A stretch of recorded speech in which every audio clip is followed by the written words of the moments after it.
Xin chào mọi người, tất cả mọi người.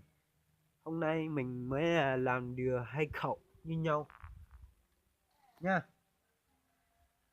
2 khẩu này mẫu như nhau cả nha. Tất cả là vang truyền thống inox.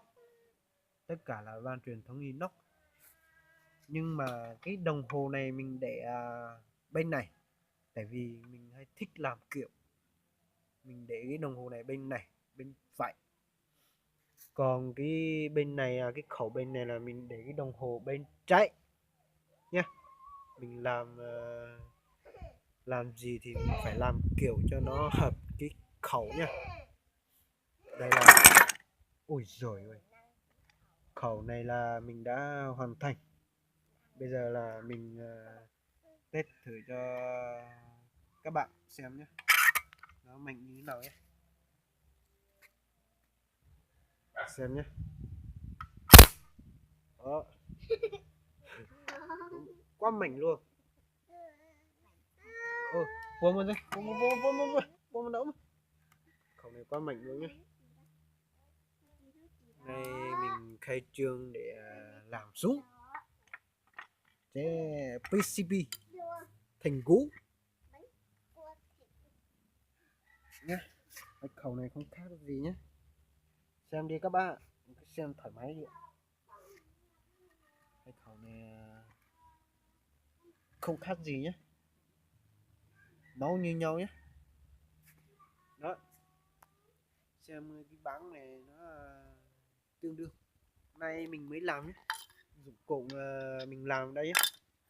Đây là thiếu cò với lại nòng, chứ không thì hoàn thành rồi. Trong này có búa cả, lò xo cả rồi nha, xem nhé. Đẹp lông lanh luôn, như hai vợ chồng luôn, đẹp lông lanh luôn nhé. Khẩu này thì quá chuộng, 30-40 mét, ngắm mắt thường nhé, nắp C2 nhé, quá chuộng rồi. Bây giờ mình đã test nhiều rồi, hơi nó cũng hết rồi, có 40 kg, 40 cân hơi thôi. Còn bên này là cũng dưới 30 rồi nhé. Bây giờ khẩu này mình đã làm hoàn chỉnh. Mình làm cái này để ngắm nhé, ngắm chuộng nhé, bắn trúng bắn chuộng nhé. Bây giờ cái này ngắm qua là 100% là ok luôn. Mình test thử cho các bác xem nhé, một lần nhé. Đó, cò kéo rất là nhẹ luôn.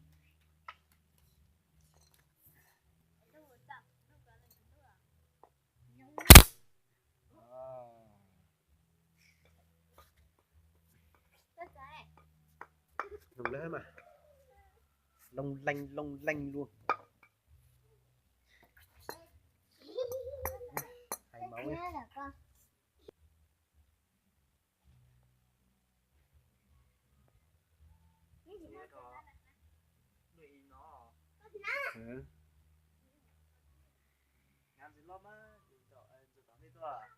Bây giờ